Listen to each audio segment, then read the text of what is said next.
You saw Joffrey give the order. You heard him scream, "Ill in pain, bring me his head." But was it really his idea? Or was the Boy King just a puppet, playing his part in a plot that began long before he ever sat on the Iron Throne? What if Joffrey was just the weapon, and someone else was the master planner who loaded, aimed, and fired it? The truth is, Ned Stark's execution wasn't a spontaneous act of cruelty.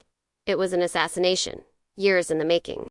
The master planner wasn't in the crowd that day. He was the one who put everyone in position. Peter Baelish decided Ned Stark had to die the moment King Robert named him Hand. Littlefinger's entire rise required chaos, and a martyred Ned Stark was the perfect spark for a continent-wide war. His plot was subtle and perfect. First, he lied about the dagger sent to kill Bran, guaranteeing the Starks would blame the Lannisters. Then, he positioned himself as Ned's only guide in King's Landing, all while poisoning every alliance and feeding him misinformation. His final move was the promise he never intended to keep, delivering the loyalty of the City Watch. When the Gold Cloaks turned on Ned in the throne room, it was the culmination of Littlefinger's plan, not the start of it. He didn't just betray Ned in that moment, he executed a betrayal he had scripted weeks in advance. For Littlefinger, a captive or exiled Ned was useless. But a Ned Stark beheaded as a traitor, that was a masterpiece. It guaranteed the war he needed to climb from the shadows to power.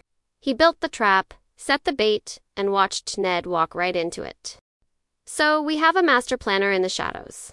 But every conspiracy needs a partner with power, a motive so strong they'll look the other way or even help.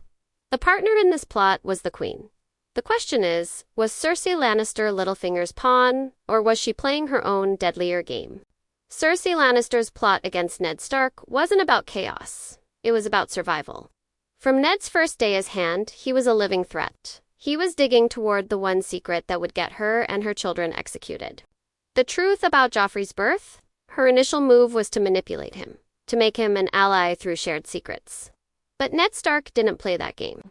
When he confronted her in the Godswood and offered her exile, he made his fatal error. He showed her mercy, and in doing so, showed her his weakness.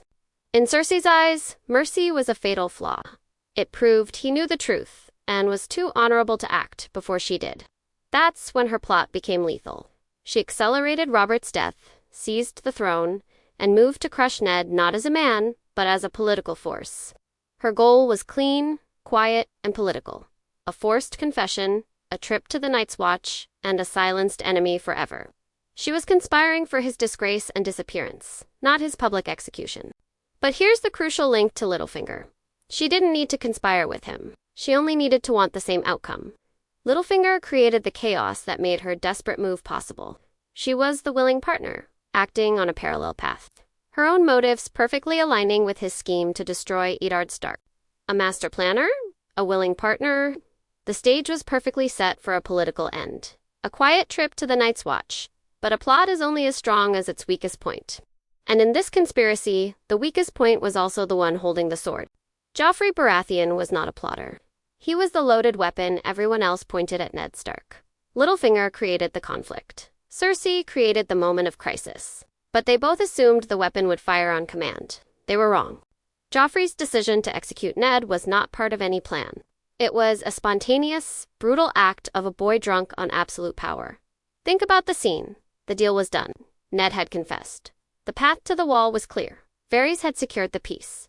But Joffrey saw something else, a chance to erase the humiliation he felt from the northern traitor, to prove his strength to a mocking crowd, and to indulge his innate cruelty.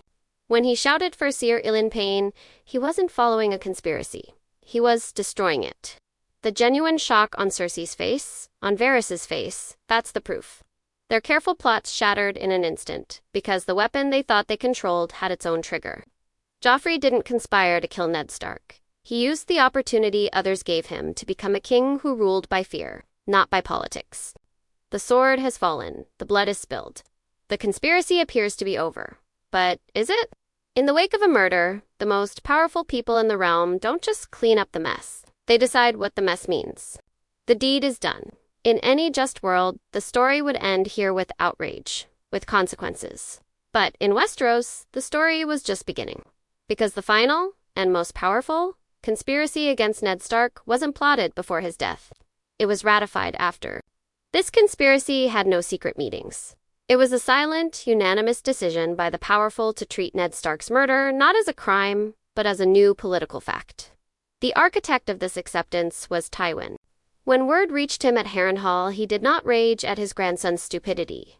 He calculated, Ned Stark alive, even in black, was a permanent symbol of Lannister illegitimacy.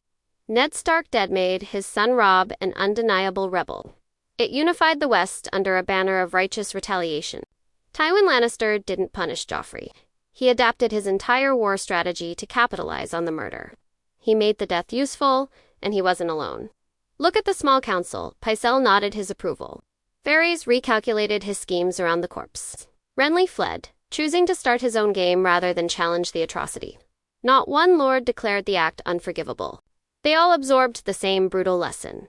In this new game, even the murder of a Lord Paramount is just another move. This silent consensus, this agreement to move forward as if the execution were legitimate, was the final conspiracy. It meant Ned Stark didn't just die. He was erased. His death transformed from a tragedy into a tactic. So who really plotted to kill Ned Stark? Littlefinger plotted the conditions, weaving a web of chaos. Cersei plotted the political crisis, needing him gone to survive. Joffrey plotted the moment of bloodshed, a weapon firing on its own. And Tywin Lannister, with the silent consent of every powerful lord in the realm, plotted the aftermath, a world where that murder was not an outrage, but a precedent.